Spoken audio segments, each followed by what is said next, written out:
sin mayor preámbulo comienzo la exposición. Eh, Voy a comenzar, a lo mejor les suena un poquito repetitivo, quienes ya estuvieron en las primeras clases del curso de vanguardias, pero asumimos que quizás no todos lo sepan y se supone que estas son como pláticas de divulgación. Entonces me permitiré primero hacer una introducción y conversar un poco de lo que es y qué significa el término de vanguardia para entender un poco hacia dónde quiero dirigir la conversación.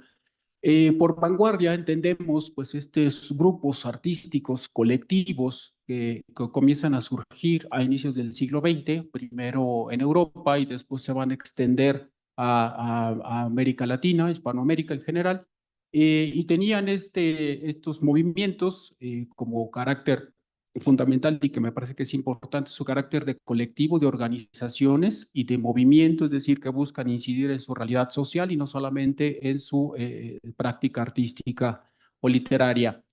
Se van a organizar a partir de un objetivo común, que es la transformación y la renovación del arte en general.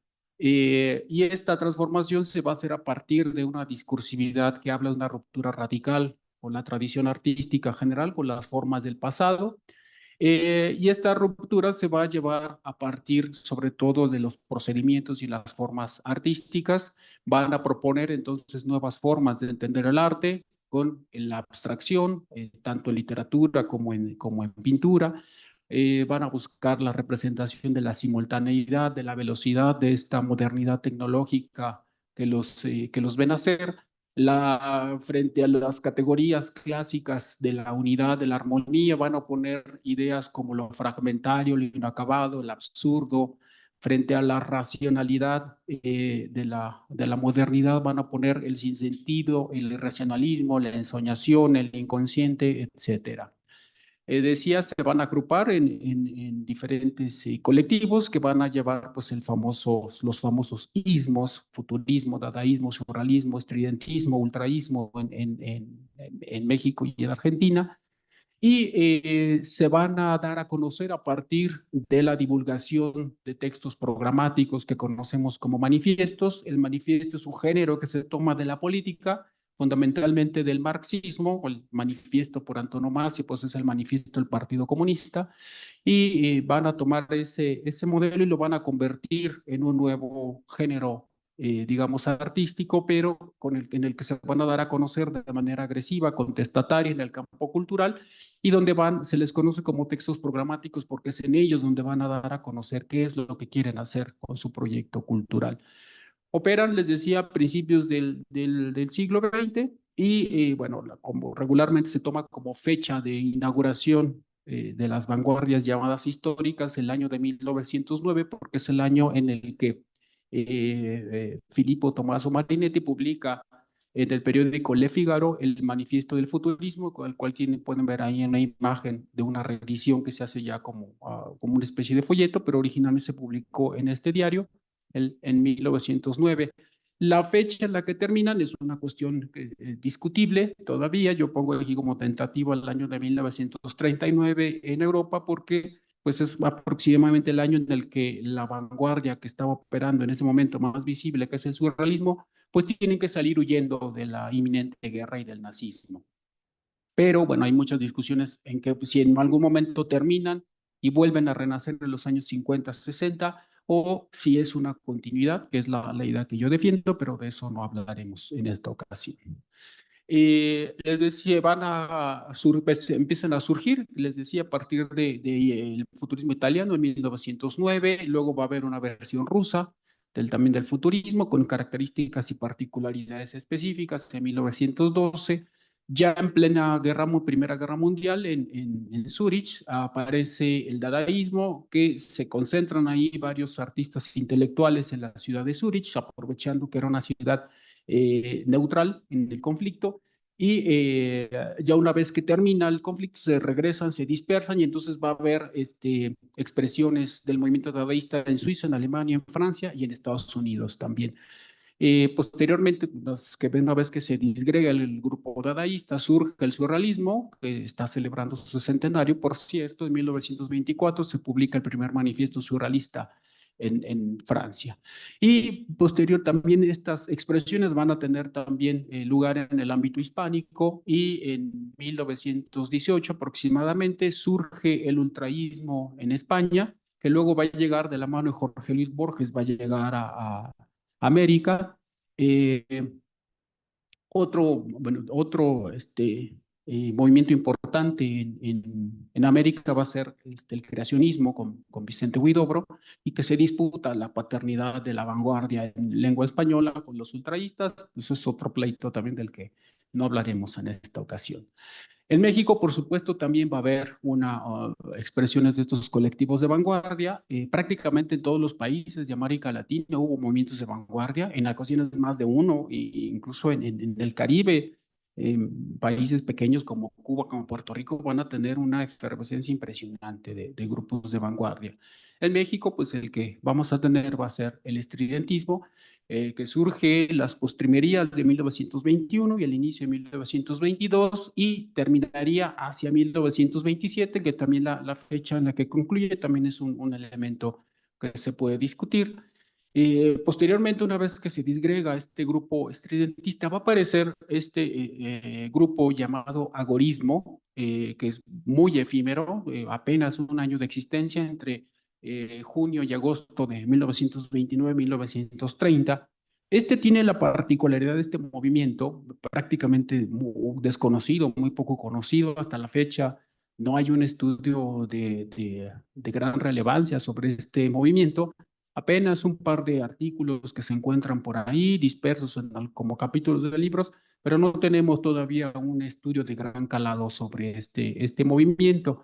Eh, este movimiento agorista tiene la particularidad de que, digamos, va a ser la torsión o la radicalización de las ideas de izquierda que ya estaban presentes en el estridentismo, pero en este caso se va a radicalizar mucho más y va a renunciar a esta estética abstraccionista como la que vemos aquí en este cuadro de Ramón Alba de la Canal titulado El Café de Nadie, que es como la obra emblemática de la plástica estridentista.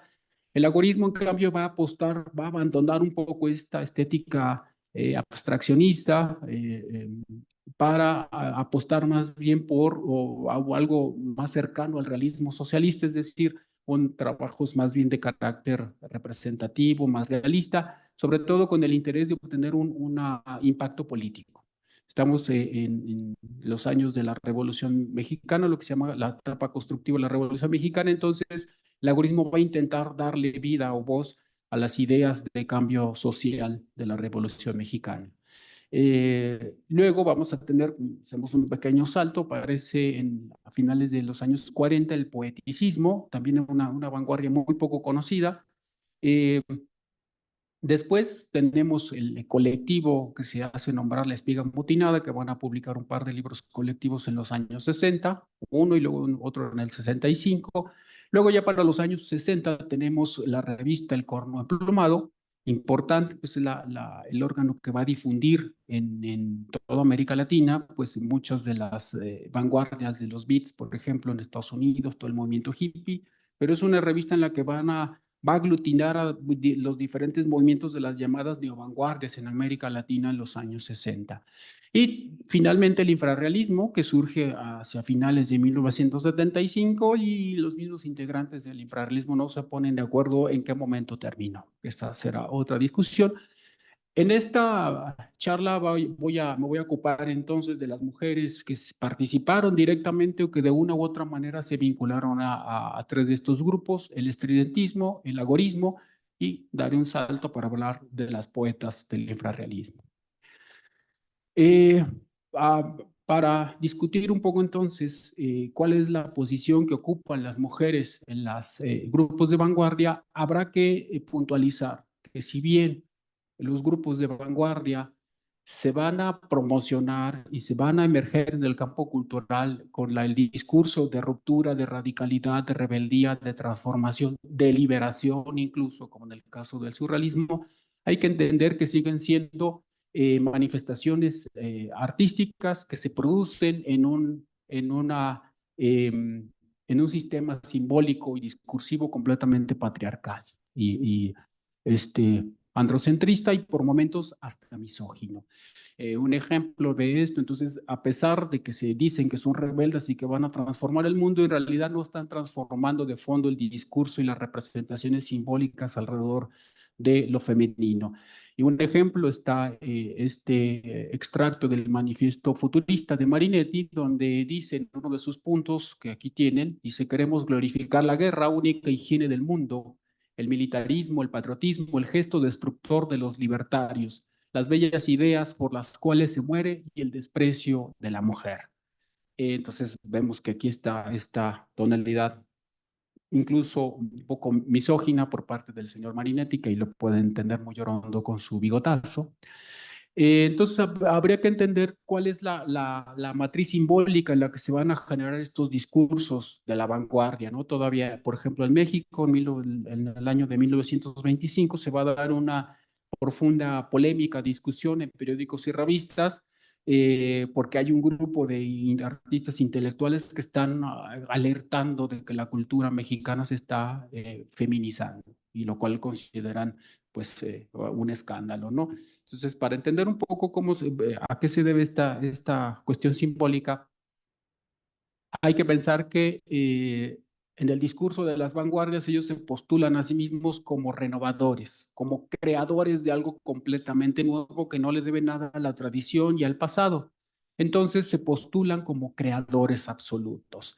Pero para defender esta idea de la creación van a discursivamente crear una mistificación de lo viril, que aquí pongo entre comillas, que van a oponer la potencia o el símbolo de lo viril como la auténtica potencia creadora, que van a oponer a lo femenino, si bien es cierto que lo femenino es la que da luz, la que crea los hijos, de este orden simbólico patriarcal, lo femenino en realidad solamente es reproductor, es decir, repite lo que ya estaba.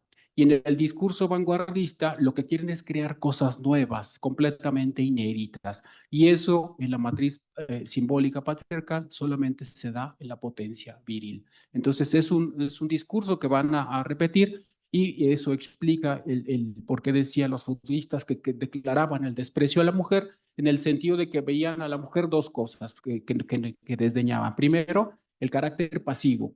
Decían que las mujeres, en otros manifiestos dicen, las mujeres quieren mantenernos en su seno, y no quieren que seamos los héroes que salimos a pelear. Se vincula entonces lo femenino a ideas de pasividad, de pacificación, y mientras que los héroes de la vanguardia quieren ser guerreros que salgan a luchar por la renovación, entonces también se ve esa idea vinculada a lo femenino. Y obviamente se va a vincular con las representaciones que se hacen de lo femenino en los discursos vanguardistas. Sin embargo,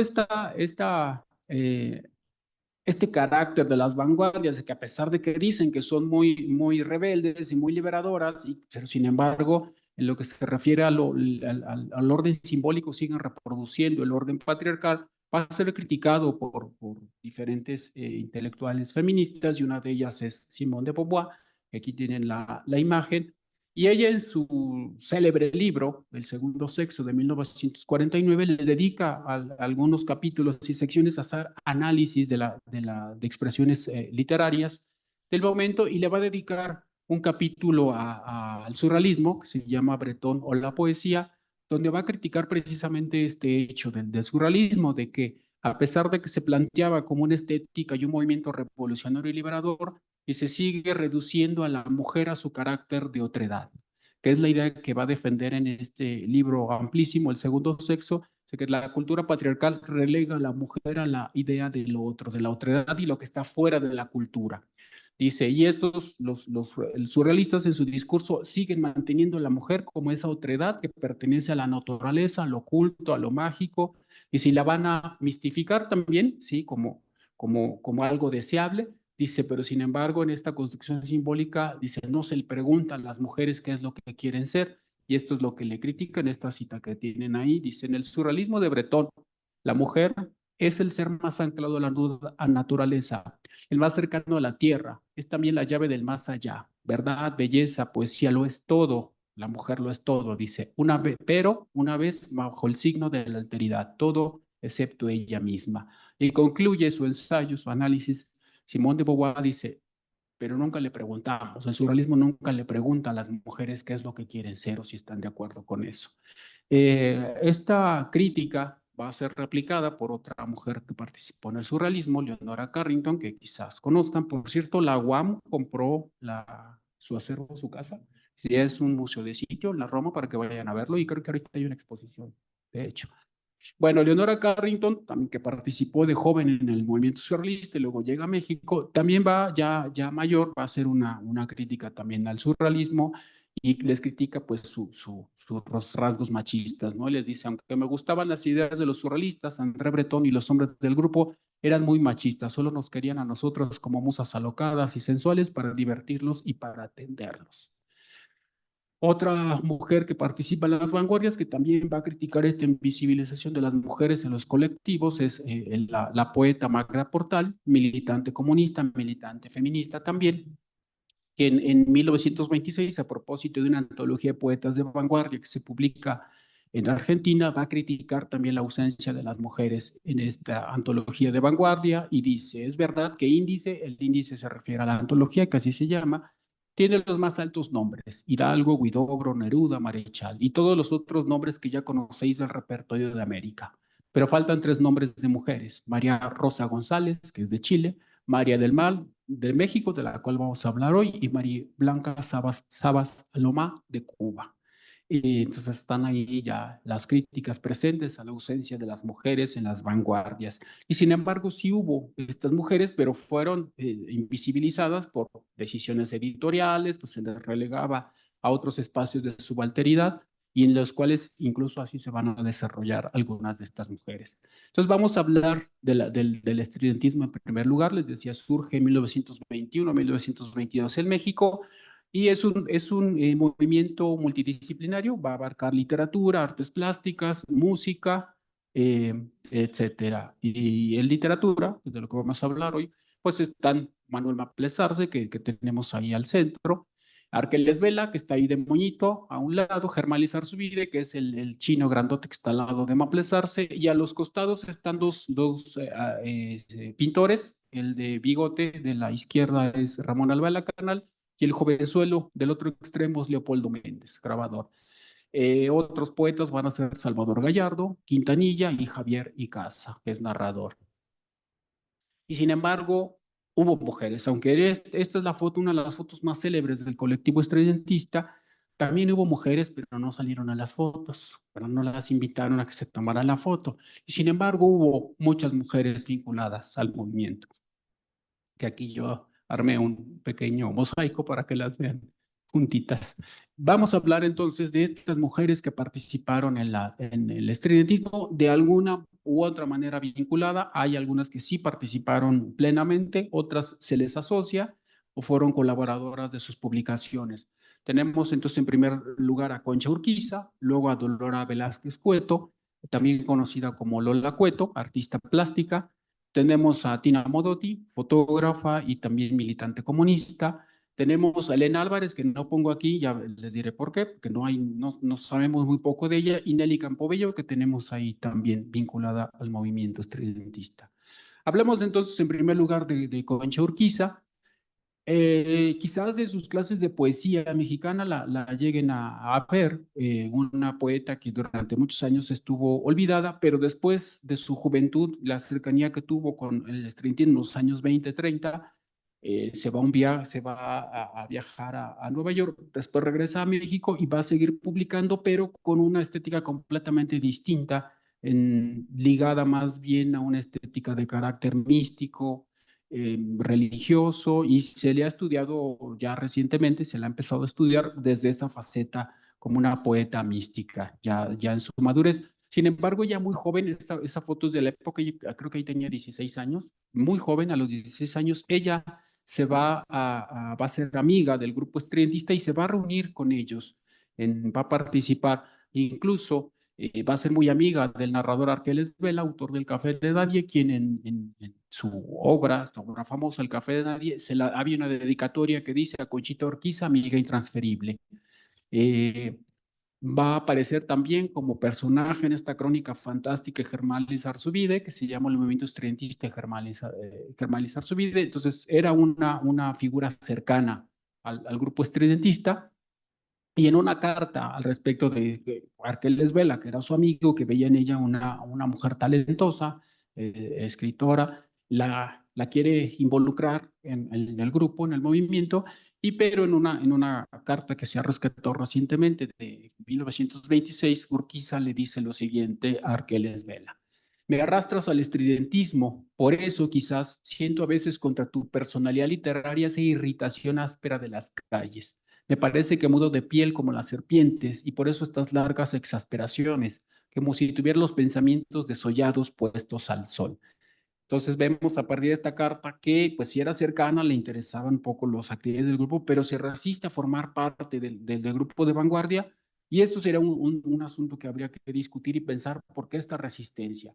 Eh, Se puede explicar por lo que decía hace un momento, que finalmente la lógica discursiva, simbólica de la vanguardia sigue siendo un orden simbólico patriarcal, que a lo mejor muchas mujeres no se sentían cómodas con esa discursividad, y a lo mejor de ahí viene esta expresión de Concha Urquiza. Fue también la discusión si podemos hablar de una Concha Urquiza vanguardista. Yo la sostengo en el sentido de que si pensamos la vanguardia como estos movimientos que van a participar en lo político también, Concha Urquiza fue entonces plenamente vanguardista porque fue militante del Partido Comunista Mexicano en los años 20. Y esa relación la va a acercar mucho a Germán Lizarzubide, que siempre fue uno de los que tenían más actividad política, también del militante del Partido Comunista. Y esto es el testimonio que da Lizarzubide de Concha Urquiza como militante. Dice, sostuve con ella conversaciones donde hablábamos del comunismo y el Partido Comunista. Sin embargo, siempre tocábamos el tema de la poesía. Estaba muy interesada en lo que hacíamos los estridentistas.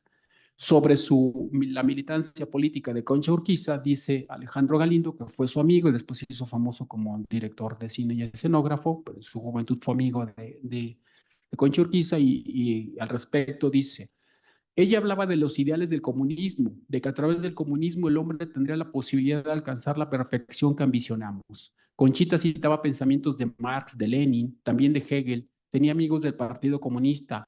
Ella ingresó al Partido Comunista y nosotros le hacíamos burla por eso.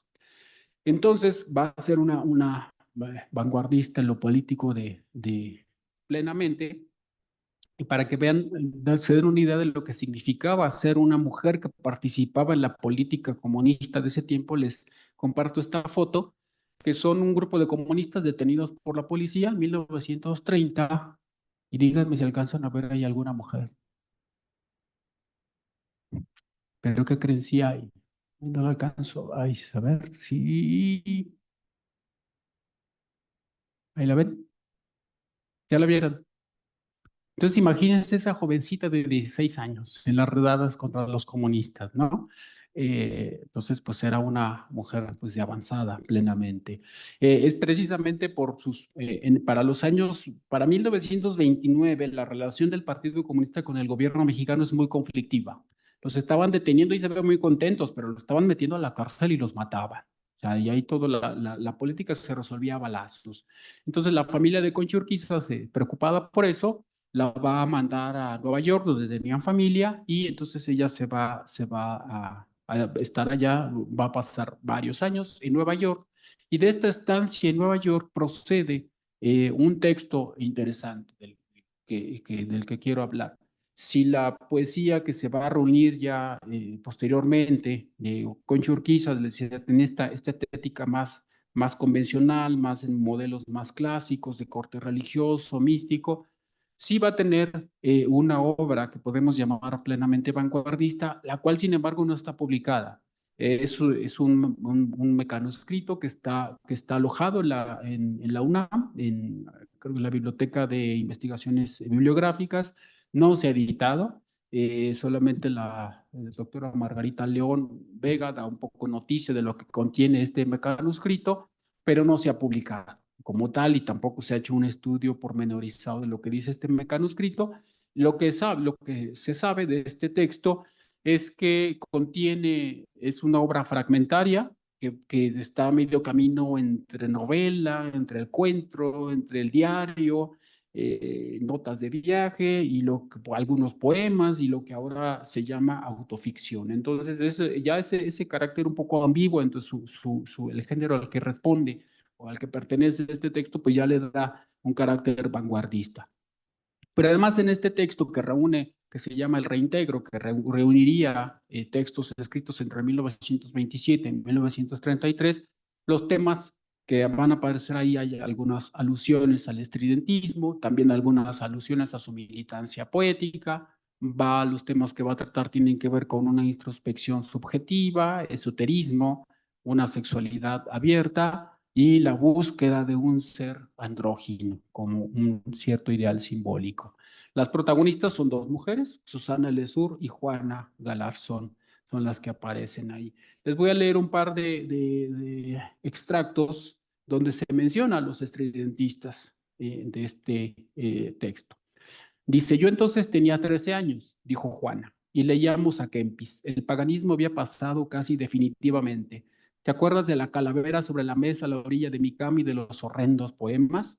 Ríe, pues, dijo otro. El eco arrastró por entonces los primeros cantos triviales. En el café de nadie se reunían los estridentistas. No tenía sino 15 años, replicaba ella. 15 años, ¿te acuerdas? Dijo el eco. Pero entonces tenía los cabellos negros y los ojos verdes, sangre, sangre y sonetos. Aquí la alusión al café de nadie pues se refiere a este lugar de reunión donde se hacían las tertulias de los estridentistas.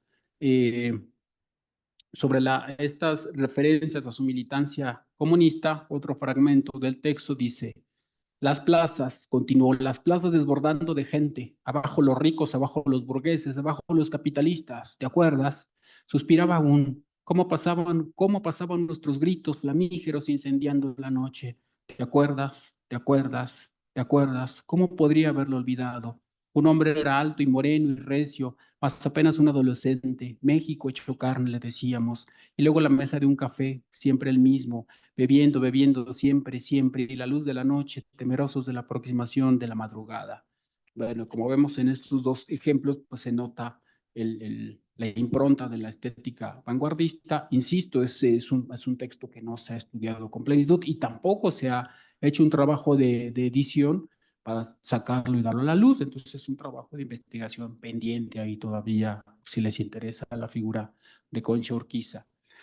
Luego hablemos de Dolores Velázquez Cueto. De ella sí podemos decir que fue plenamente integrante del grupo estridentista. Va a publicar en sus revistas. Aquí tenemos una página de la revista Horizonte, donde Germán Lizarzubide hace un ensayo de crítica sobre los tapices de Dolores Velázquez Cueto. Dolores, o Lola Cueto, como también se le conoce, era una artista plástica. Su esposo era el también artista plástico Germán Cueto, de ahí que se tomara el apellido del marido y se le conoce como Lola Cueto. Ella, como artista plástico, va a trabajar los tapices, sobre todo.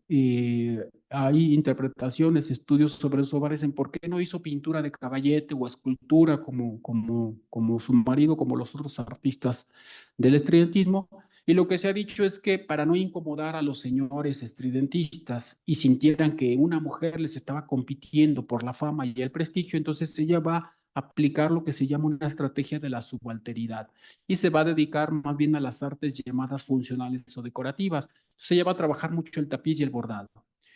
Más adelante, ya en los años 30, que es la foto que tienen ahí, ella va a participar en el proyecto de teatro de títeres que van a impulsar los ex estridentistas con los dos Germán Lizarzubiri y Germán Cueto, y ella va a trabajar activamente en las compañías de teatro Guiñol haciendo los muñecos y las escenografías para este proyecto, que es ahí donde la pueden ver trabajando en uno de los muñecos, y aquí dos ejemplos de los tapices que ella va a elaborar. que se van a exponer incluso en Nueva York y en Francia, y aún así sigue siendo una autora pues bastante desconocida. Aquí vemos dos ejemplos de su obra en tapiz que va a realizar en los años 30. Luego habrá que hablar de Tina Modotti. Tina Modotti es una artista que también ya recientemente se le ha conocido mucho, que ya se le ha estudiado bastante. Incluso pues Elena Poniatowska tiene su novela Tinísima, ¿no? Donde habla de la vida de esta fotógrafa, artista y militante comunista también. Tina Modotti llega a México a principios de los años 20, junto con Edward Weston, con quien estaba estudiando fotografía. Entonces, tanto Edward Weston como Tina Modotti se van a vincular rápidamente con la escena artística del México postrevolucionario y obviamente van a buscar los grupos de avanzada estética y se van a vincular rápidamente con el grupo estridentista. Los estridentistas tienen también hay que reconocerles que en México son los primeros que van a publicar la fotografía como un elemento plenamente artístico y no solamente como un elemento decorativo que ilustra las noticias, sino la fotografía como un objeto con plena independencia estética. Entonces van a publicar fotografías de Edward Weston primero en su revista Irradiador y posteriormente, ya para 1926-27, en la revista Horizonte van a publicar fotografías de Tina Modotti, que es esta que tienen ahí estos postes de luz, como ven, una estética muy buscando estas expresiones de lo tecnológico. Entonces, Tina Modotti se va a vincular con el grupo estridentista, porque la publican en sus revistas. Cuando el grupo estridentista se disgrega en un primer momento, porque son por un conflicto político y desaparecen sus revistas, se sabe que ya estaba preparado un siguiente número donde iba a aparecer ya un ensayo amplio de Germán Lizarzuide sobre la obra de Tina Modotti, que finalmente desapareció. La relación de Tina Modotti con los estudiantistas va a ser más cercana y más intensa con Germán Lizarzuide, porque ambos eran militantes del Partido Comunista también. Entonces, este vínculo siempre de los vanguardistas mexicanos con el Partido Comunista es también un tema de investigación que tengo también por ahí en marcha ese proyecto de investigación. Entonces, la relación de Elisa Zubide con Modotti va a ser muy cercana, pues porque son camaradas del partido, de la militancia. Y como parte de esta amistad, de esta colaboración, hay un proyecto en el que van a colaborar, por un lado, Germán Lizarzuide con poemas y grabados en madera de Ramón Alba de la Canal y fotografías de Tina Modotti, que aquí lo pueden ver, y que tentativamente se iba a llamar El Canto de los Hombres, que va a hacer esta obra en colaboración con estos tres artistas. Sin embargo, esta salida abrupta, esta expulsión que sufren del gobierno de Veracruz, los 30 salen huyendo, perseguidos políticamente, y entonces pues en ese zafarrancho se pierden los originales, los poemas de Lisa Zubide y solamente se conserva esto que es aparentemente la que sería la portada. Las fotografías de Tina Modotti se van a rescatar y van a ser publicadas en 1927 y ahí pueden ver una imagen de las fotos que iban a ser parte de este libro en colaboración. Como pueden ver ahí también, pues una estética muy buscando la geometría, la abstracción, pero también los temas de los obreros, que son representados como clase revolucionaria, etcétera. Y posteriormente, ya para 1928, Tina Modotti va a participar, colaborar en otra revista, podemos decir, postestridentista, que se llama Norte, y en agosto, en el número de 1928, se publica también una de las fotos ahora ya muy famosas de Tina Modotti, que es esta, La máquina de escribir, el que va a ir acompañada de un poema también con una estética muy, muy vanguardista. Entonces va a ser una colaboración importante, Tina Modotti con los estridentistas. Otra escritora que aparece en las revistas del estridentismo es Elena Álvarez, de la cual prácticamente no sabemos nada.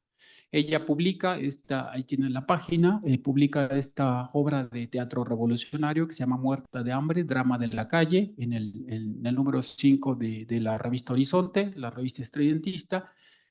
Pues prácticamente sabemos muy poco de ella, sabemos que solo que publicó un libro completo que se llama Dos dramas revolucionarios, que incluyen esta que es Muerta de hambre y un diálogo doloroso que no conozco, no he encontrado, solamente he encontrado la referencia del libro, pero no he encontrado el libro. Y este libro está publicado por la LEAR, la Liga de Escritores y Artistas Revolucionarios, de filiación comunista en 1926. Sabemos de Elena Álvarez también que era educadora, profesora normalista, y que su esposo era Carlos Gutiérrez Cruz, un poeta, ahora sí que el poeta proletariado por excelencia de la época, autor de un libro llamado Sangre Roja, un libro más o menos famoso, por lo menos se conoce más que ella, pero fuera de eso no sabemos prácticamente nada de ella. No he encontrado fotos, no he encontrado su libro o mayores referencias. Entonces, bueno, ahí hay todavía un tema de investigación. Este texto, este drama, ya responde a esta estética, a este giro, esta radicalización de lo vanguardista hacia lo político. Y entonces, esta es una obra más bien de propaganda política, donde vamos a encontrar un discurso pues muy de representación realista, un discurso casi maniqueo, donde por un lado está el pueblo pobre y por otro lado están los malos, que son los capitalistas burgueses y demás, y que son insensibles y demás. Entonces es una obra de denuncia, de propaganda política, muy ya en esa estética. Eh, ahora sí que el drama consiste en que hay una mujer que es pobre, que está tirada en la calle, y con un niño a un lado está ella tirada, y pasa el burgués, y pasa el sacerdote, pasa la señora de sociedad, y dicen, mira esa borracha que está ahí. Y hasta que pasa un obrero y él se da cuenta de que no es que esté borracha, sino que se está muriendo de hambre. Y la rescata. Entonces, el pueblo y los obreros son los buenos y la burguesía, el clero y la alta sociedad son los malos. Eh, Hablemos ahora de Nelly Campobello, ella sí, escritora, coreógrafa también, y que regularmente quizás ustedes es un nombre que sí les suene, porque a ella se le ha estudiado desde la novela de la Revolución. Su obra más famosa, que es Cartucho, de 1931, siempre de hecho está incluida en la antología famosa de Aguilar de la novela narrativa de la Revolución, y siempre se le había estudiado, se le ha estudiado como una obra, una narradora de la revolución. Sin embargo, ella fue cercana al grupo estridentista, su cartucho se publica precisamente en la editorial de Germanizar su vida, estridentista, ediciones integrales, y mucho se ha hablado pues la participación que pudo haber tenido Lizar su vida en la confección de ese texto. Sin embargo, recientemente, estudios más recientes ya proponen leer a la obra de Nelly Campobello en clave vanguardista. Y entonces cada vez más ya se han publicado ahí algunos trabajos donde hablan de Cartucho como una narrativa más bien de vanguardia y no tanto que responde a la representación realista propia de la novela de la Revolución. Cartucho tiene la diferencia frente a otras obras de la época o que se incluyen en esa narrativa de la Revolución, que tiene un carácter fragmentario. Son como pequeñas viñetas donde desde su infancia, ella es del norte, Durango, Chihuahua, no recuerdo, pero va en esta obra de Cartucho va a narrar sus experiencias como niña, cuando ve que llegan las fuerzas revolucionarias y que están combatiendo prácticamente en la esquina de su casa. Entonces son como fragmentos, viñetas que van a dar esta visión de la barbarie de la revolución, a veces hasta en un tono de humor negro, festivo, cuando habla de los cadáveres tirados en las calles, pero de carácter más fragmentario y no intenta hacer un gran relato como sería una novela. Entonces, desde esa perspectiva se ha estudiado ya como una estética vanguardista. En narración va a publicar luego también Las manos de mamá de 1937. Y recientemente su poesía se ha rescatado, una que originalmente se llamó simplemente Yo, después se va a reeditar y dice Yo, Francisca. Y curiosamente, este poemario recientemente también se va a considerar ya como componente de una poesía de vanguardia.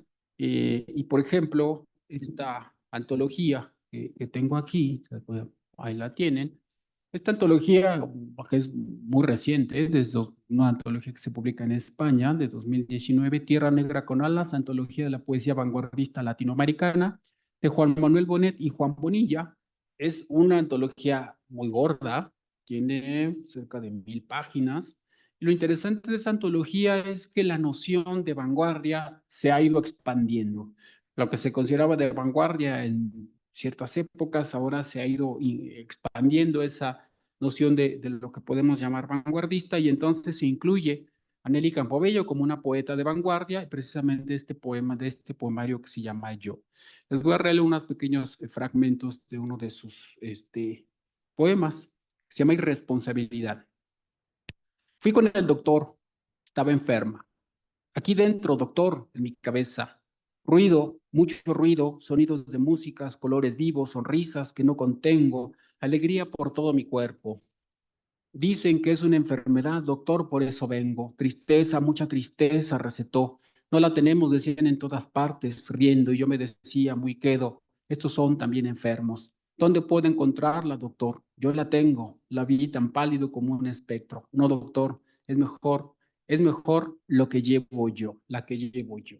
Esta una se incluye ya entonces dentro de la estética de vanguardia en el Campobello, pero también son estudios incipientes sobre su obra en ese sentido. También es entonces un área de investigación. Con esto concluimos las mujeres que se vincularon al estridentismo. Vamos a hablar ahora del grupo agorista.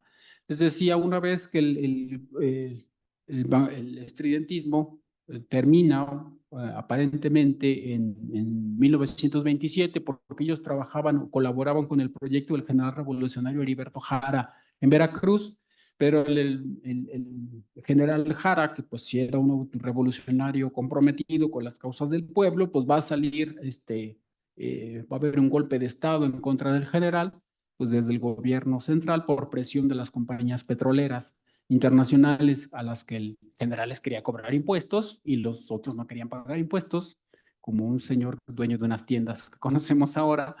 Eh, entonces va a ser expulsado, y con ellos, pues todo el grupo estudiantista es expulsado y se disgrega y aparentemente desaparece. A los pocos meses, en junio de 1929, empieza a conformarse un nuevo grupo de vanguardia, pero esta vez ya con una estética que va a recuperar sobre todo la idea de la literatura como un factor de cambio y para la lucha social que beneficia a las clases campesinas y obreras, y entonces van a asumir esa tarea y entonces van a echar mano de una estética más de carácter realista, más mimética, y sobre todo que tiene este mensaje de cambio social, como sucedía la obra de teatro Muerta de Hambre de Elena Álvarez. Este movimiento agorista va a durar muy poquito porque la mayoría o una parte importante de sus integrantes eran militantes del Partido Comunista. Y entre finales del 29, inicios del 30, el Partido Comunista va a ser declarado clandestino, ilegal por el gobierno de México, entonces pues se disgregan. Eh, el agorismo se va a dar a conocer como colectivo a partir, y eso es un asunto interesante, con una exposición de poemas en lo que ahora es la Alameda Central. Entonces, en 1929 van a tener su primera exposición de poemas, y literalmente eran exposiciones. Lo que van a hacer es, cada uno de los poemas se van a hacer en lonas grandes, y cada poema va acompañada de la obra de un artista plástico del momento. En este caso tenemos aquí esta portada, que fue la antología que se publicó con los poemas que se expusieron y con las obras que acompañaban.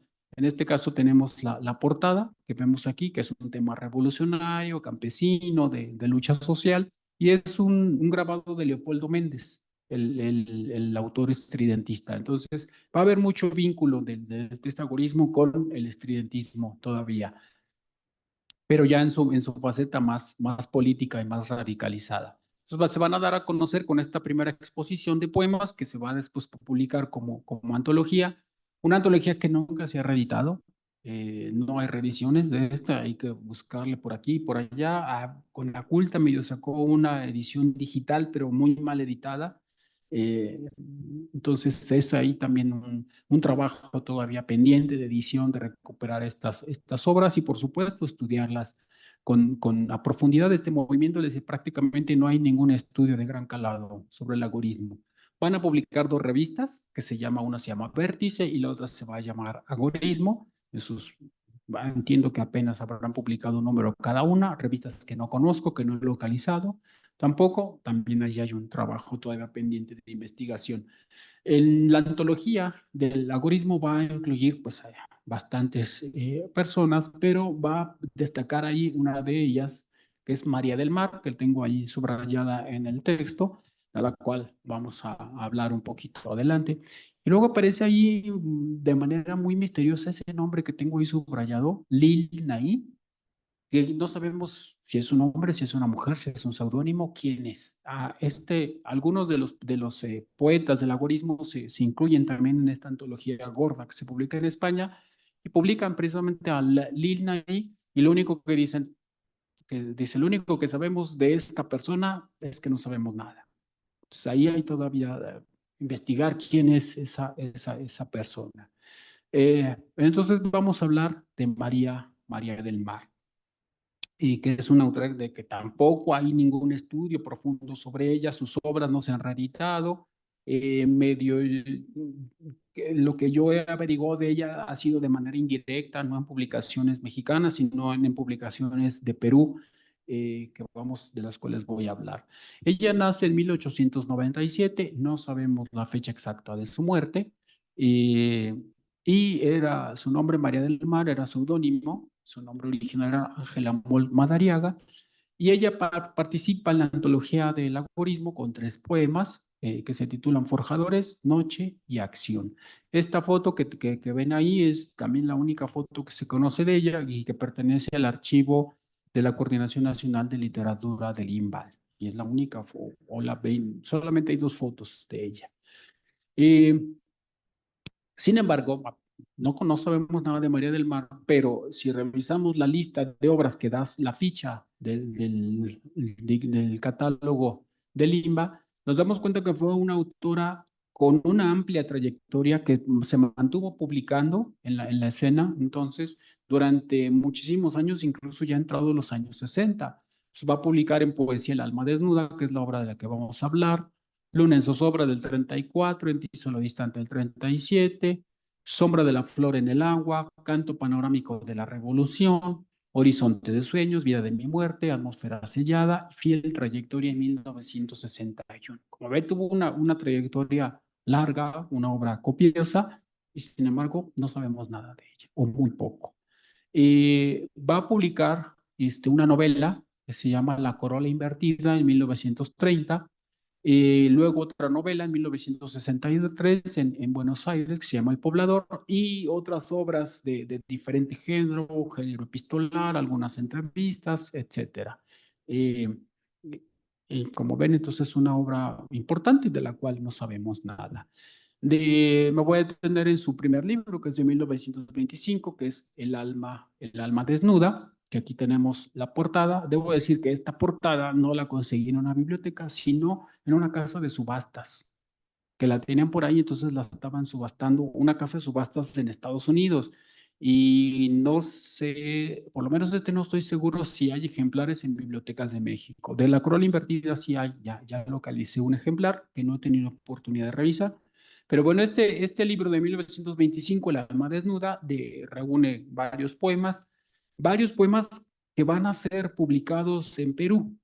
Lo interesante de María del Mar es que va a sostener relaciones de amistad o intelectuales, lo que ahora se llaman redes intelectuales, va a conformar una red intelectual de mujeres poetas de vanguardia, junto con Magda Portal, que ya mencionamos, junto con Blanca Luz Brum, una poeta uruguaya que también va a tener su propia revista, María Blanca Sabes Salomas, una feminista y también poeta cubana.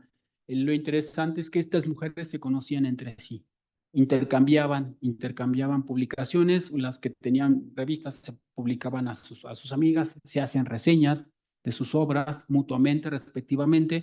Entonces, esto nos habla de que era un grupo de mujeres que se conocían bien, que tenían una relación de solidaridad, de amistad, y van a promocionar conjuntamente la obra de cada una de ellas.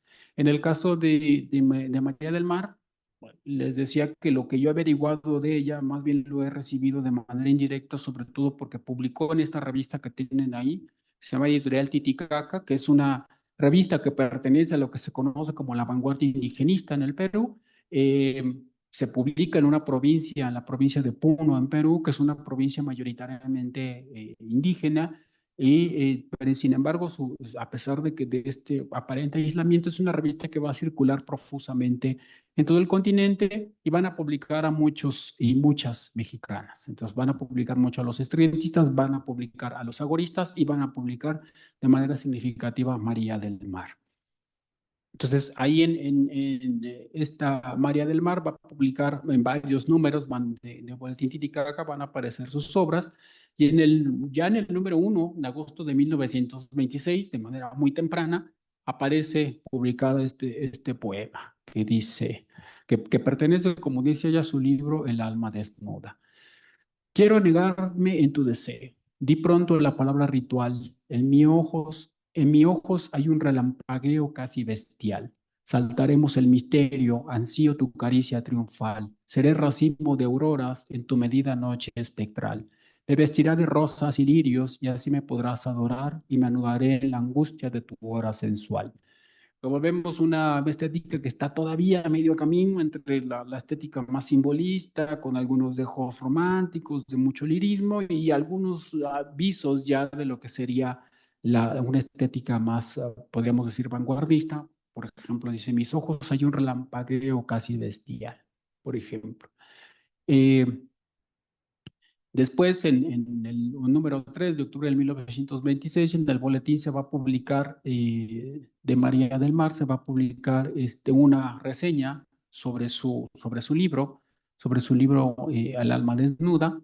Rápidamente el primer párrafo dice, arrojé por la ventanilla del tren a una de las llanuras desoladas y ciegas de horizonte, gesto, gesto que vestía la vez última que nos vimos. Ahora alejada de toda sombra, tengo de nuevo un corazón travieso de mucho que asoma a las auroras inminentes su limpio rostro jubiloso. Es un extracto del libro y luego ya viene el juicio que dice, brote maravilloso del viejo tronco productor, mexicana mujer de América exaltante, tiene en sus manos semilla prolífica para la nueva siembra. La nueva siembra, es decir, el nuevo arte de la vanguardia.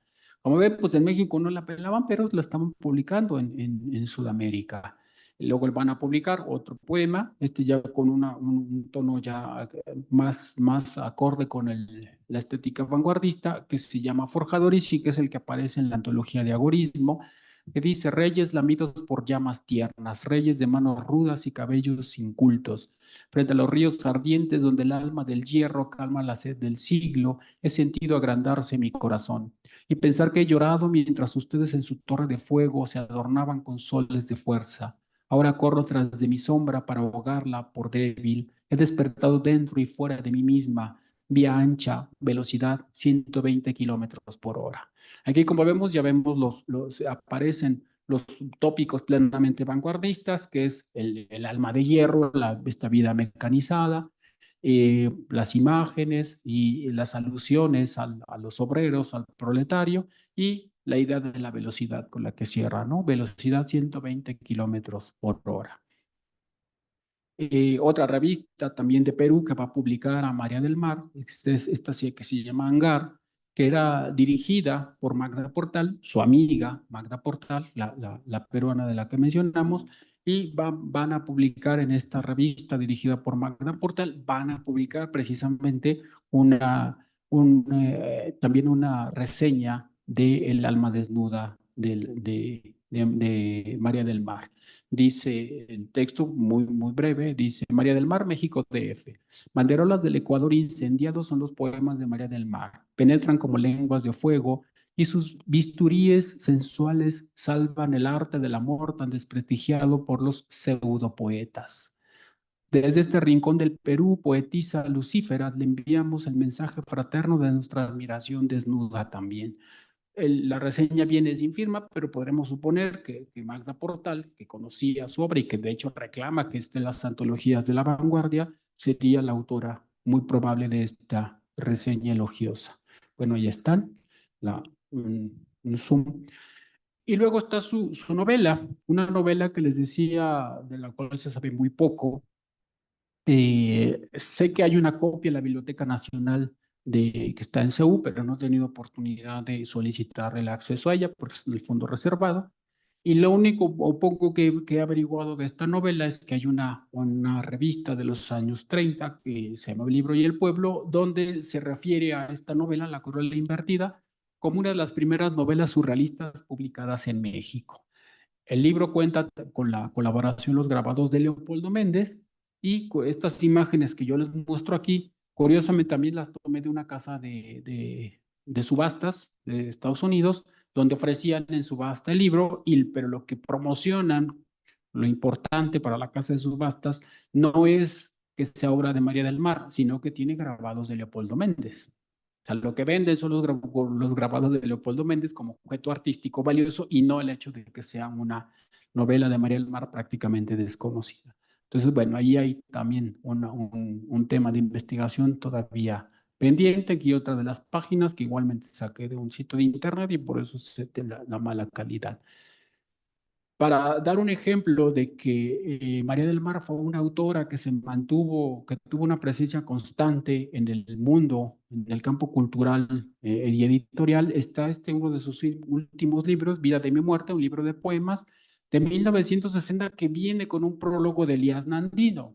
Elías Nandino, no sé si le suena el nombre, pero pues va a ser uno de los poetas vinculados al grupo de contemporáneos y que para entonces pues era un poeta importante y que le hace el prólogo a su libro. ¿Esto qué nos indica? Nos indica que pues, María del Mar era una intelectual y escritora que era conocida y reconocida en el mundo intelectual. Y sin embargo, ahora no sabemos prácticamente nada de ella. Sus obras no están reeditadas, difícilmente se encuentran en bibliotecas, entonces pues también fue como invisibilizada por esta raíz patriarcal. Damos un salto en el tiempo y nos vamos a brincar hasta el infrarrealismo para hablar rápidamente de algunas de las poetas que forman parte de este movimiento. El infrarrealismo surge alrededor de inicios o finales de 1975, se desarrolla en México un par de años y luego, bueno, tampoco entre ellos mismos se ponen de acuerdo cuándo desapareció. Para algunos dicen que sigue, algunos dicen que cuando Roberto Bolaño se va de México y se va a vivir a Barcelona, pues en ese momento ya desapareció el infrarrealismo. Bueno, pero es una discusión ahí. Entonces el infrarrealismo quizás les suene, sobre todo es un movimiento que se hizo famoso a partir de que Roberto Bolaño, uno de sus miembros fundadores, pues va a ganar fama mundial porque se va a Europa, empieza a escribir novelas y gana muchos premios. Y esta fundación de este movimiento de vanguardia del infrarrealismo se va a ficcionalizar en su novela famosa que son Los Detectives Salvajes, donde el infrarrealismo cambia de nombre y aparece como el real visceralismo. A partir de esto, pues empezó a ganar visibilidad el infrarrealismo, pero hay que decir que durante muchos años era un movimiento que prácticamente nadie conocía, o si lo conocían era muy desdeñado. No, bueno, este movimiento del infrarrealismo, plenamente vanguardista, porque van a publicar sus revistas, van a publicar sus manifiestos, etcétera, y están agrupando a varias personas. También hay discusiones de cuántos y quiénes eran los que van a fundar el infrarrealismo, dependiendo de las fuentes. Aquí en la foto vemos a José Vicente Anaya, que es uno de los autores de uno de los manifiestos. Tenemos a Roberto Bolaño al otro lado, que también hizo su manifiesto, y hay un tercer manifiesto firmado por Mario Santiago Papasquiaro. Entonces, depende uno a quien les pregunte. Yo tengo contacto con algunos de los integrantes de ellos y depende uno a quien les pregunte, van a dar diferentes versiones de cuándo y quiénes lo fundaron. Pero bueno, de entre las presencia de las mujeres, y José Vicente Anaya en memorias que publica sobre el grupo, él dice, no lo fundó una sola persona, sino éramos un colectivo de por lo menos 20, de la cual casi la mitad eran mujeres. Dice, el infrarrealismo lo fundamos unos 20 poetas, no uno y alrededor de él o ella los demás como satélites. Entre nosotros hubo unas 8 mujeres, cosa que suele estar negada por la parte misógina de los infras. La lista de mujeres que participaron en el grupo, según José Vicente Anaya, serían Lisa Johnson, Mara La Rosa, Vera La Rosa, eran hermanas que aparecen prácticamente, casi todas aparecen como personajes también en Los Detectives Salvajes. Las hermanas Mara y Vera La Rosa aparecen ahí como personajes. Geles Lebrija, Guadalupe Ochoa, Guadalupe Ochoa, Estela Ramírez, Lorena La Rocha y Claudia Kerik. Bueno, Claudia Kerik no la incluye José Vicente Anaya, pero Rubén Medina sí habla de ella y la incluye en su antología sobre infrarrealismo. Entonces, de estas 8 mujeres que participaron activamente en el grupo, pues hasta la fecha no sabemos gran cosa de ellas. Todo lo que se dice y se habla del infrarrealismo, pues se refiere sobre todo a Roberto Bolaño, a Mario Santiago, en menor medida a José Vicente Anaya, pero de las mujeres no sabemos prácticamente nada. Entonces, pues yo me di a la tarea de investigar quiénes eran. En esta foto famosa, la foto emblemática en la Casa del Lago del infrarrealismo, vemos ahí al grupo y hay 3 mujeres por ahí que las alcanzan a ver, ¿no? Son Margarita Caballero, que es la que está más alto, Dina García, que está un poco medio, y Guadalupe Ochoa, que es la que está así en medio. Guadalupe Ochoa es la que ha tenido ha mantenido mayor presencia en el movimiento. De hecho, sé y tengo entendido, ella me lo contó, que está trabajando en una documental sobre las mujeres del infrarrealismo. Ella me dio algo de información importante para esta investigación. Entonces, están estas dos, Margarita y Irina, que eran fotógrafas y artistas plásticas. Ella dice, pues eran bien amigas ahí de otro de los integrantes, pero no eran propiamente parte del grupo. La que sí es una figura importante es Guadalupe Ochoa, que allí ella sí está en la foto. Los infrarrealistas se van a dar a conocer en diferentes antologías, sobre todo en su momento. Una de ellas, la antología por antonomasia, el infrarrealismo, que es Pájaro de Calor, que es hasta que tienen ahí su portada, que se publica en 1977. De 8 poetas, solamente uno, hay una mujer, que es Mara La Rosa. En su revista, de la cual solamente publicaron un número, Correspondencia Infra, que tenía el subtítulo de Revista Menstrual del Movimiento Infrarrealista, solamente publicó un número en noviembre del 77 y de nuevo cuenta solamente aparece una mujer, Mara La Rosa, otra vez. Cuando Bolaño se va a Barcelona, publica ya otra revista, todavía bajo el término de infrarrealismo, que se llama Rambo Vuelve a Casa, que es esta, en el 78, y no aparece ninguna de las mujeres del grupo infrarrealista mexicano, y solamente aparece una poeta española de nombre Inma Marcos. Entonces, como ven, pues no hay, de esas 8, 9 o hasta 12, dependiendo de que le preguntemos, 12 mujeres que participaban en el movimiento, solamente se menciona una. Otra antología también famosa vinculada al infrarrealismo es esta, que publica Roberto Bolaño en el 79, Muchachos desnudos bajo el arco iris de fuego. En esta antología no solamente publica a los infrarrealistas, sino también publica poetas latinoamericanos y otros grupos de vanguardia. Literalmente, la antología hace honor a su nombre, muchachos, porque solamente hay hombres. Aquí no aparece ninguna mujer. De hecho, el libro está dedicado a las muchachas desnudas bajo el arco iris de fuego. O sea, estaban plenamente conscientes de que no estaban poniendo a sus colegas mujeres. Entonces, hasta tan es así que está dedicado a las muchachas. Y luego ya muy singular, muy significativo ese sentido de exclusión de las mujeres que está operando en esta antología, porque ahí viene acompañado la antología con un poema prólogo de Efraín Huerta, un poeta ya mexicano, ya consagrado para entonces, que el infrarrealismo había asumido como su padrino, digamos, poético. Entonces les hace un prólogo para el libro y fíjense lo que dice en el prólogo. Dice, 11 son ellos, 11 los poetas que están en el libro. Dice, 11 son ellos, 11 ferozmente poetas. 11 son pues, y se fijaron, ni una sola hembrita, con tan buenas, guapamente sabrosas que son, y que escriben como Afrodita que surgieran, no de un pantanoso taller literario, sino de un bárbaro océano de pantalones de mezclilla. Eso es lo que dice Efraín Huerta de las poetas infrarrealistas, ¿no? Entonces dice, son como Afrodita, sabrosas, o sea, señor.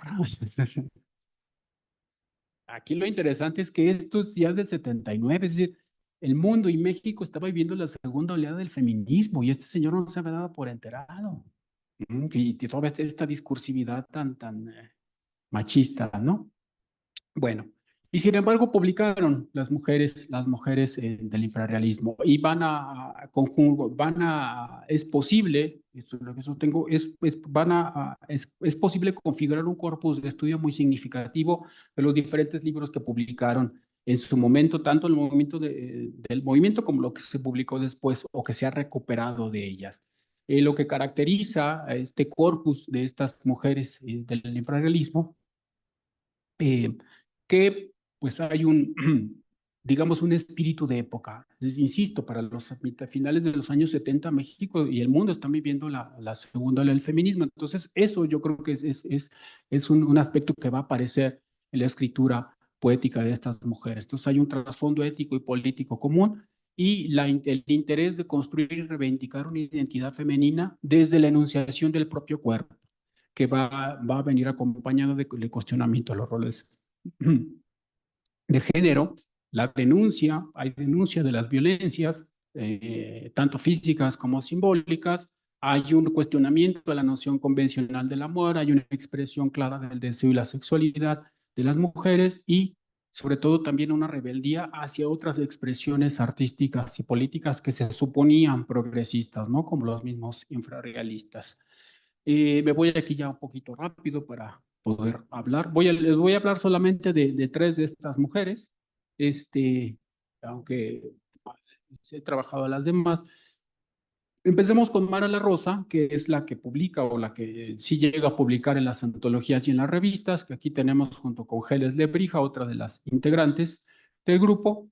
Mara La Rosa va a publicar un libro en su momento que se llamaba A la Prístina y que apenas hace muy poquito, durante la pandemia, salió este libro que es una reedición que hace Ediciones Sin Fin en una editorial madrileña y muy recientemente republicaron este libro, pero antes de eso no se conseguía nada, todo estaba disperso por ahí en las revistas y en las antologías. La poesía de Mara La Rosa se caracteriza por un estilo más narrativo, casi conversacional, como prosa poética en algunos momentos, un largo aliento, un estilo de largo aliento, de una respiración prolongada. Van a aparecer preocupaciones sociales, tanto vinculados a la lucha social, al sindicalismo, etcétera. Sus temas van a ser el tiempo, la memoria, la pregunta por el tiempo del presente, etcétera. Bueno, ahí tienen la portada de este libro. Un ejemplo de algunos de sus poemas, creo que hice... No, es para... Ahí está. Ahí, ok. Y bueno, aquí como que se me movió, pero a ver si lo alcanzo a leer. Dice, de este poema La Prístina, que es el que le da el nombre, que se publica en la antología de Perros Habitados por las Voces del Desierto de Rubén Medino. Es una antología de varios poetas infrarrealistas, publicada por Rubén Medina, que es académico, pero también fue integrante fundador. Él ahí sí recupera a Mara La Rosa. Entonces está incluido este poema ahí. Disculpen, como que se me movió por ahí, algo pasó, pero con el texto, pues se los leo. Esas aves ancestrales durándonos bajo la sal y el humus, durándonos todos los días, todavía en los sobacos. La idea del cuerpo, la reivindicación y la enunciación del propio cuerpo. Todos somos 30 millones, todos garzas, todos pliegues de roca, pliegues de caballo, pliegues rudimentarias. Tu piel, la mía y la de Chaplin, con pliegues de plioceno, de pelos, de temperaturas, pliegues de flamingos en nuestra larga historia, hasta llegar seres mamíferos, tiernos mamadores, tristes, 8.600 millones de siglos para que tuviéramos uñas, tobillos, amor, perdón, amor por los lápices, por la verdadera lucha social. O sea, aquí lo que se distingue es la enunciación desde el propio cuerpo, sí, la relación amorosa, erótica a nivel del cuerpo, dice tu piel, la mía, ¿no? Y dice, hace como toda esta recuperación de una memoria que se va a la prehistoria, dice, y todo esto para llegar a este momento, el momento de la lucha social. Eh, los años finales, los años 70 también es una época muy convulsa para la política mexicana. Se viven muchos movimientos contestatarios, es el momento más álgido de la llamada Guerra Sucia, es decir, la represión de los grupos guerrilleros y algunos infrarrealistas van a participar en algunos movimientos sociales. Entonces, por eso el tema social va a aparecer de manera recurrente en su poesía. Otro ejemplo de la poesía de Mara La Rosa es este pequeño fragmento. Dice, he visto tu cuerpo, mujer, hombre, en la ciudad.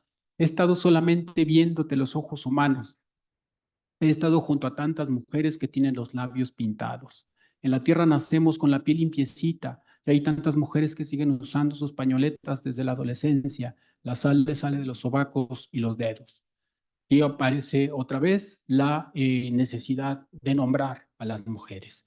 Si muchas veces se discute si la escritura está mediada por marcas de género, lo interesante, y es algo que yo detecté en la mayoría de las poetas infrarrealistas, es que deliberadamente el yo enunciativo es una mujer. Se declara a sí mismo su identidad como mujeres y no dejan ambigüedades, declaran su ser mujer. Entonces, y ese ser mujer se está enunciando desde la corporalidad y desde la escritura, por supuesto, ¿no? Entonces van a hablar entonces también de su ser mujer y desde el aspecto amoroso y erótico y se va a declarar abiertamente la sexualidad. Como un ejemplo está esta parte que dice otro de los poemas de Mara La Rosa, dice, después de haber comido el musgo de las grandes paredes, de chillar en los baños de la primaria, de beber el pene de Juan Pablo a los 10 años, tengo miedo de mover las piernas y los brazos, ni mi voz ni mi cuerpo antes ordenado el espacio y así creemos florecer sobre el invierno urbano. Vemos aquí entonces eh, eh, alusión explícita a la sexualidad y al deseo de la mujer, ¿no? Besar el pene de Juan Pablo a los 10 años y ese yo enunciativo se declara abiertamente como mujer. El que sigue también está otra vez esta expresión de que busca la liberación del deseo femenino. Es la luz lo que tiene que entrar en la oscuridad. Por eso me han crecido los árboles en las orejas, por eso se ha extendido mi esencia femenina hasta ti, tan cercano tu sexo, tu vientre plano hermoso, hasta ti temblando, para ti derramando. Me he dado cuenta que somos semejantes. Amo tus piernas blancas, tus brazos blancos. Bueno, acelero un poquito, ya me detengo rápidamente en este otro libro de Lorena de la Rocha, que es una de las que José Vicente Anaya considera parte del movimiento, pero otros dicen que no, que ella dejó rápidamente el movimiento. Sin embargo, pues yo en una decisión incluyente, yo la considero como parte de este corpus de las poetas infrarrealistas, y ella publica curiosamente este libro en 1982, aunque reúne poemas de 1974, que se llama Pájaro Hembra. Y aquí es, yo creo que la alusión y la contestación a esa antología que se llama Pájaro de Calor, que impulsaron los infras y que las dejaron fuera las mujeres, parecería que le está contestando, ¿no? Pájaro hembra. Entonces ya desde el título del libro está declarando su condición de mujer. Entonces van a desaparecer de nueva cuenta la construcción de la identidad femenina, el tema social va a ganar de manera mucho más explícita, va a aparecer, se va a denunciar la opresión política, pero también sexual por parte de las mujeres y va a presentar una variedad de registros formales, el verso libre, poemas en prosa y muchas alusiones a la música, porque Lorena La Rocha era egresada del Conservatorio de Música. Eh, eh, por ejemplo, estas denuncias que les digo que va a hacer, habla de las denuncias y los cautiverios de la mujer. Uno de los poemas dice, estas mujeres adoradas en la postura de cazar con arco y flecha, pero siempre encerradas, putas o domésticas, siempre.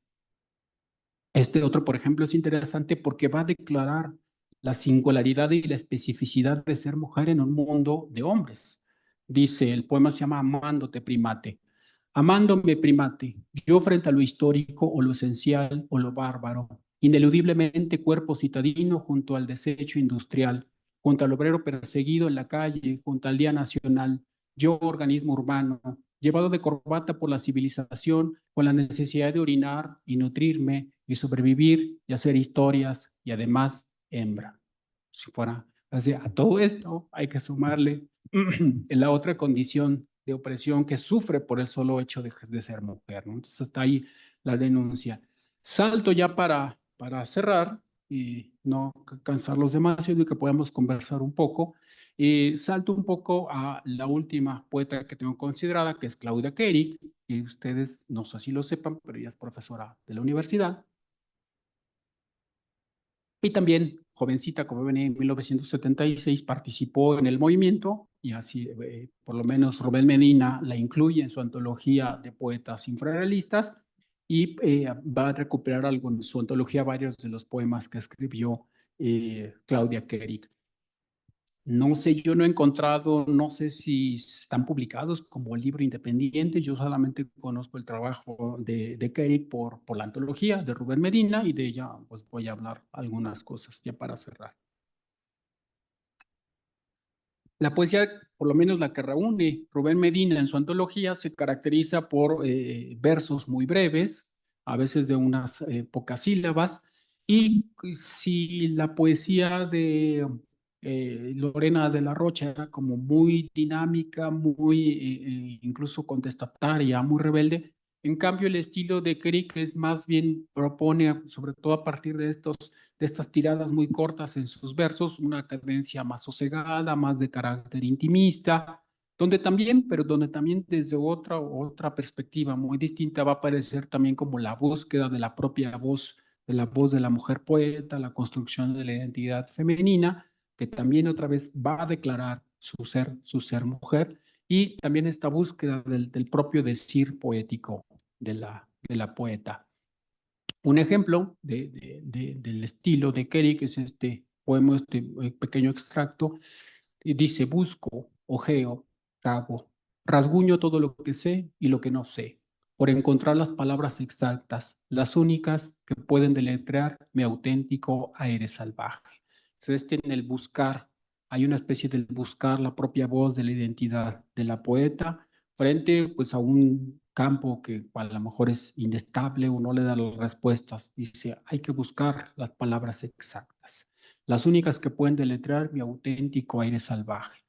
Y luego va a aparecer los temas del deseo y del cuerpo, de nueva cuenta. Dice, recostada sobre sí misma, en su cuerpo de ondas lentas, se mecen levemente su nostalgia retenida. Y más tarde aún, un dejo de tristeza para siempre en el cuerpo. Es otra vez aquí el tema de la corporalidad que se vincula, así que el cuerpo como texto y que se vincula con el texto del poema de la escritura. Y ya, para cerrar, no sé si lo alcanzan a ver ahí, este caligrama que me parece que es muy significativo en su contexto de producción, que se llama caligrama, dice, aún sin brasier, algo aprieta. No sé si se alcanza a leer. No recuerdo, no viene fecha de qué año es este, pero seguramente este caligrama dice, aún sin brasier algo aprieta, pues aquí está toda la denuncia, ¿no? De la opresión de las mujeres que se manifiesta simbólicamente en el propio cuerpo y que yo supongo que está haciendo alusión a estos performances de las manifestaciones feministas en los años 70 que salían y quemaban simbólicamente los brasieres, ¿no? Los brasieres y los quemaban como una denuncia de la opresión sobre los propios cuerpos de las mujeres, la imposición de la moral católica sobre los cuerpos de las mujeres, pero ella aquí lo que dice es, pues ahí no es suficiente, no es suficiente con quemar el brasier, dice algo nos sigue oprimiendo. Y pues de alguna manera queda abierta, ¿no? Pues la invitación, podríamos suponer, hacia la lucha.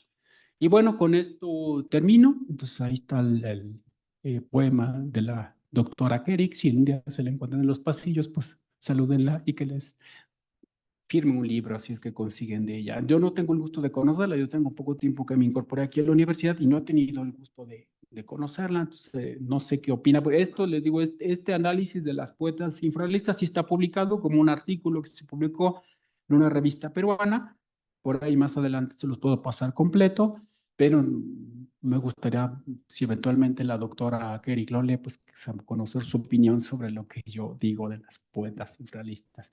Bueno, con esto termino. Pues muchas gracias por su atención. Creo que tenemos un poco de espacio para alguna pregunta, algún comentario. Pues muchas gracias por su atención.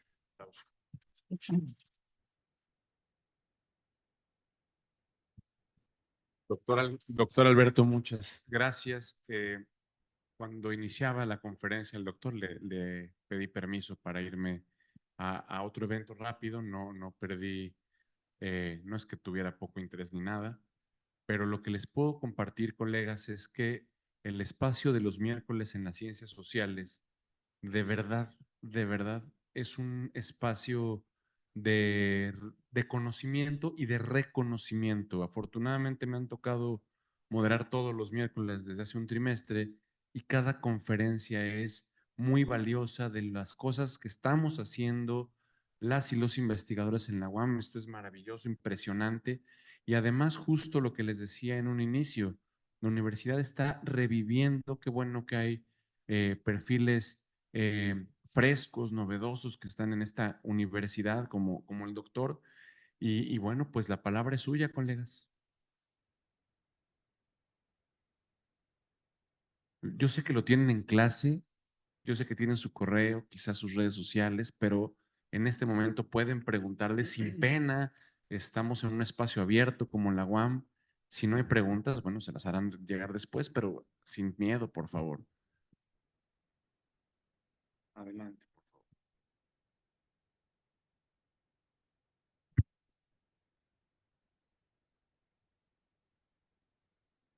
Bueno, pues hola, ¿no? Antes que nada.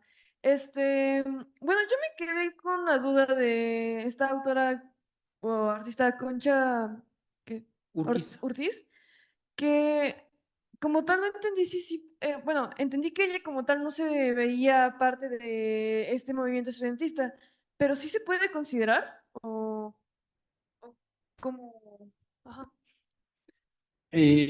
Pues efectivamente ya decía, me quieres arrastrar al estridentismo. Y ahí se queda, es lo que dice la carta.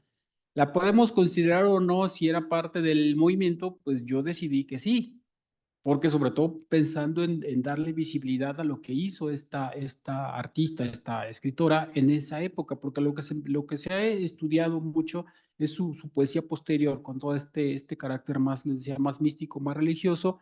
Depende, es una discusión, las podemos considerar o no. Yo la considero por lo menos una escritura muy cercana al movimiento, si no propiamente no llegó a firmar los manifiestos, pues de hecho la mayoría de las que hablamos aquí no firmaron los manifiestos. Muchos de los otros autores que se consideran parte del estridentismo, como puede ser Quintanilla, también se discute si perteneció propiamente o no, Silvestre Revueltas, no firmaron propiamente los manifiestos, pero se ha incorporado pues a partir de que sabemos que participaban en las actividades, que eran publicados en las revistas y que son mencionados ahí en diferentes momentos.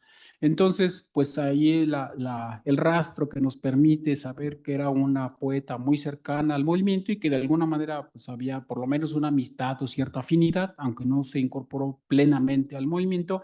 Está, les decía, y las dedicatorias, las correspondencia que intercambia con Arqueles Vela y que aparece como personaje en el movimiento estridentista de Germán Arzubide. Este libro es la crónica de las actividades del movimiento, desde que aparece hasta que desaparece finalmente, pero desde una perspectiva ficcionalizada, muy fantástica, muy en la tónica de la narrativa de vanguardia, y Concha Urquiza aparece entre los poetas estridentistas. Al final, el libro cierra con un mensaje de los poetas estridentistas a los obreros y aparece la voz de Concha Urquiza. Concha Urquiza es una de las poetas, junto con Arqueles Vela, Salvador Gallardo y el propio Liz, quienes participan en este mensaje a los obreros de México. Entonces, por lo menos ahí Liz la está incorporando como parte de los poetas estridentistas, aunque ella tenía esa reticencia.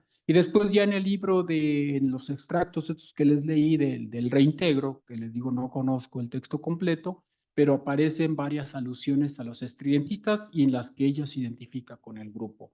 Y donde yo también, el otro elemento que yo considero para asimilarla o por lo menos considerar una persona cercana al movimiento, está la militancia política. En la militancia política yo creo que uno de los elementos para definir un movimiento de vanguardia es no solamente la cuestión estética, sino también la cuestión política. Y políticamente, por lo menos sabemos, hay testimonios del propio Luis Arzubide y de otros integrantes de que Concha Urquiza a sus 16 años era militante comunista y entonces tenía esta relación de camaradas de lucha con Germán Luis Arzubide. Entonces eso sí las hace también parte de este movimiento político que era ese. ¿Por qué es importante considerar lo político? Yo ahí coincido, por ejemplo, con este Luis Mario Schneider, uno de los críticos más importantes de la literatura mexicana y que es el primero que hace un estudio de gran calado sobre los estridentistas, pero también estudió mucho a los contemporáneos, que pues, habla como de las vanguardias enemigas, pero que en realidad ya las nuevas investigaciones han problematizado esa idea de que eran enemigos y más bien como movimientos complementarios. Pero, por ejemplo, Luis Mario Schneider dice, no podemos decir que los grupos contemporáneos eran un grupo de vanguardia propiamente. ¿Por qué? Dice Luis Mario Schneider, porque le falta el componente político. Dice, los contemporáneos, a diferencia de los estridentistas, nunca se involucraron en la lucha política y su discursividad tampoco está muy alejada de estas cuestiones políticas. Entonces dice, no podemos aplicarle la categoría de vanguardista a los contemporáneos. Entonces, siguiendo esa lógica, yo puedo decir, si Concha Urquiza era militante comunista, entonces estaba más cercana a la vanguardia, desde esa perspectiva política y también un poco estética, como hemos visto a partir de la recuperación de este archivo. Gracias. ¿Sienta más? Allá de este lado, por favor, a los colegas. Bueno, primero que nada, felicitarle por su conferencia, estuvo muy buena, Gracias. aprendí más. Y mi pregunta va más enfocada a la producción editorial.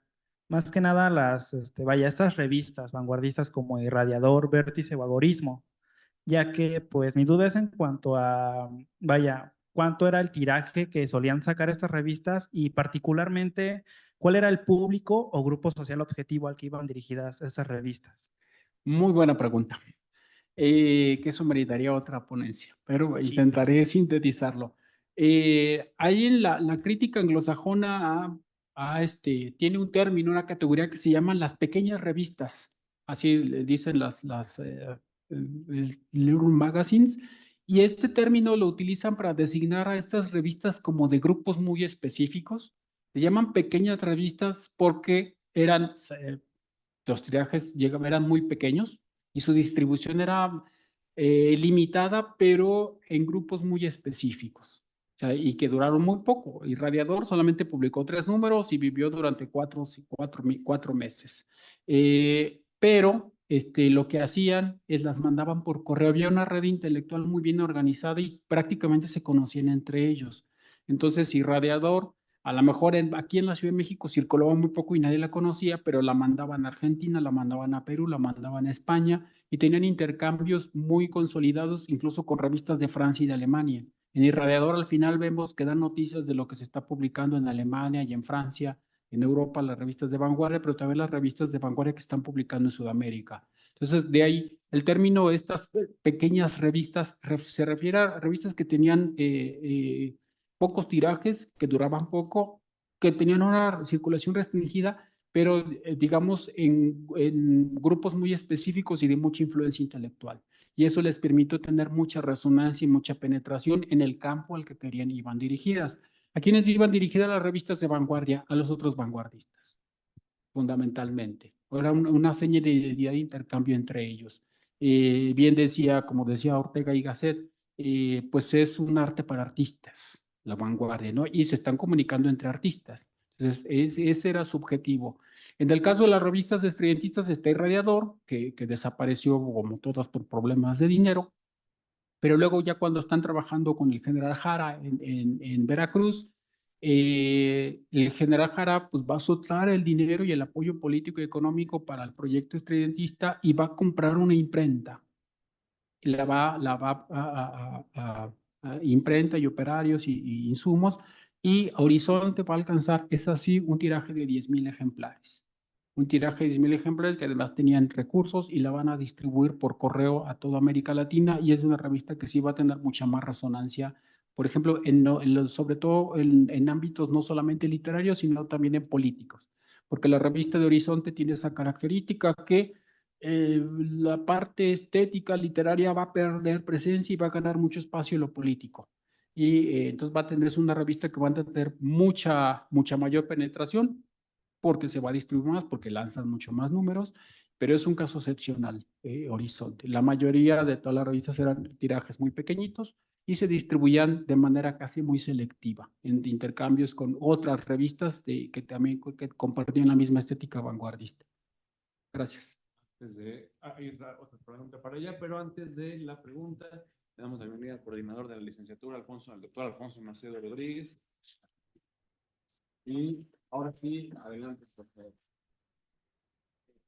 Buenas tardes. Quería preguntarle que, volviendo un poquito a Concha Urquiza, su distanciamiento no solamente con el movimiento estridentista, sino con el movimiento poético en general, porque tengo entendido que tampoco terminó la universidad. ¿Fue debido principalmente por sus creencias religiosas o hubo otros factores? Y también otra pregunta, este factor principalmente religioso, lo he visto también con otras poetas, no específicamente de otros movimientos, como Pitamor o como Enriqueta Caramillo, pero dentro de estos movimientos, ¿este factor religioso influía en cada una de las poetas? En el caso de Urquiza era muy joven, su familia era de Michoacán, quizás eso haya influido en su vocación. Hasta donde sé, ella fue autodidacta, como dices, no hizo propiamente una carrera universitaria y va a tener, no se sabe exactamente en qué momento va a tener como esta crisis que renuncia a lo político y para sumarse o para tener ese redescubrimiento de su propia fe. Aparentemente habrá sido durante esta estancia en Nueva York, y ya cuando regresa a México ya ha renunciado a la militancia poética, pero de manera muy significativa hay testimonios de personas cercanas a ella, pues que le preguntaron, oye, ¿qué onda contigo? Pues ayer eras comunista y ahora eres casi monja. Ella intentó entrar como monja y ella muy inteligentemente decía, pues en realidad ni el comunismo no es tan distinto del cristianismo. Ambas buscan las mismas cosas, que es la liberación del hombre y la trascendencia del ser humano, la perfección, el perfeccionamiento continuo del ser humano. Y dice, entonces, ella no veía una contradicción muy fuerte de pasar al comunismo a pasar al cristianismo o a esta fe religiosa. Lo que sí dice, ahí sí hay un desencanto con el comunismo, donde hay otro testimonio donde ella dice que no le gustaba hablar de su pasado comunista y por eso no hay mucha información, pero cuando también en algún momento se le cuestiona, ella dice, yo nunca podría participar en movimientos tan antiestético como el comunismo. Y podría ser que de ahí viene su distanciamiento y su desencanto con el movimiento comunista, porque hay que tener en cuenta pues que todos si bien todos los vanguardistas o la mayoría o una parte importante pues, se vincularon con movimientos políticos o con el Partido Comunista, en su caso, todos fueron siempre relaciones problemáticas. Todos acabaron distanciados, corridos, como el caso más célebre pues sería el de José Revueltas, por ejemplo. Lo corrieron como 3 veces el Partido Comunista, también a Diego Rivera.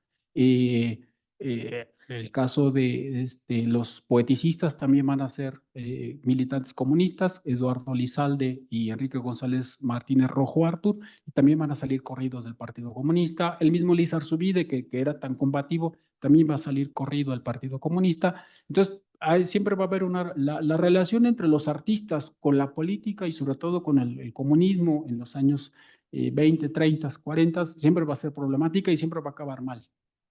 La contradicción que eso implica, pertenecer a un grupo político y reivindicar su libertad como artistas. Esa contradicción va a acabar siempre sacando chispas. Pero por otro lado, esta conversión o esta búsqueda de esta poética religiosa que usted menciona a Pita Amor, por ejemplo, hasta donde sé ya no era militante, comunista no fue el caso, y tampoco sé que, por lo poco que conozco de ella, tampoco estaría vinculada propiamente a algún grupo que pudiéramos llamar de avanzada o de búsquedas experimentales que pudiéramos asociar a la vanguardia, pero voy a mejor mencionar otro ejemplo. Es el caso de los comunistas que se convierten a la fe religiosa, no es para nada extraño. El mismo Revueltas tiene mucho discurso de lo religioso en sus textos. Recordemos el caso de Buñuel, el cineasta surrealista, que en muchas de sus películas va a aparecer también el discurso de lo religioso, ¿sí? Pero hay conversiones famosas de comunistas, vanguardistas a religiosos. Está un poeta que se llama Gonzalo Arango, que fundó el movimiento de la neovanguardia colombiana, que se llama el nadaísmo, y él era bien recalcitrante, era un vanguardista así de hueso colorado, también militante comunista y de tal, y en algún momento renuncia a la vanguardia, renuncia a su labor poética y se convierte casi en un santo del desierto. Y va a renegar de toda su parte, y entonces los últimos años de su vida los va a vivir como un poeta religioso, con este giro hacia la poesía mística.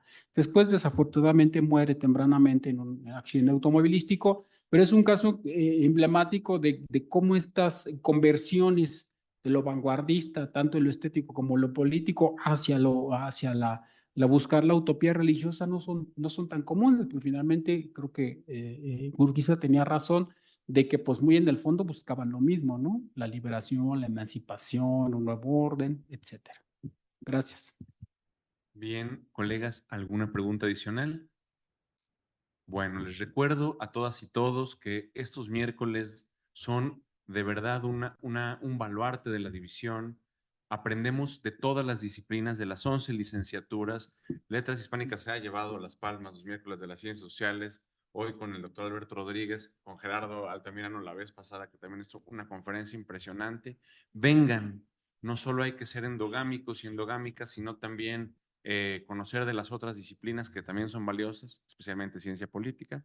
Pero bueno, pues no quiero terminar esta ponencia sin que le demos un aplauso al doctor y su constancia de la conferencia, el doctor Alberto Rodríguez González, por parte de la directora y su servidor. Gracias. Y unos pequeños obsequios muy humildes que son muy humildes, unos pequeños obsequios que desde la coordinación estamos haciendo. El esfuerzo es muy humilde, pero para agradecerte tu presencia aquí en los miércoles. Y bueno, pues recuerdo que este espacio es de todas y todos. Y nada, pues nos vemos el próximo miércoles. Gracias. ¿Me permites tomarme foto? Sí, claro.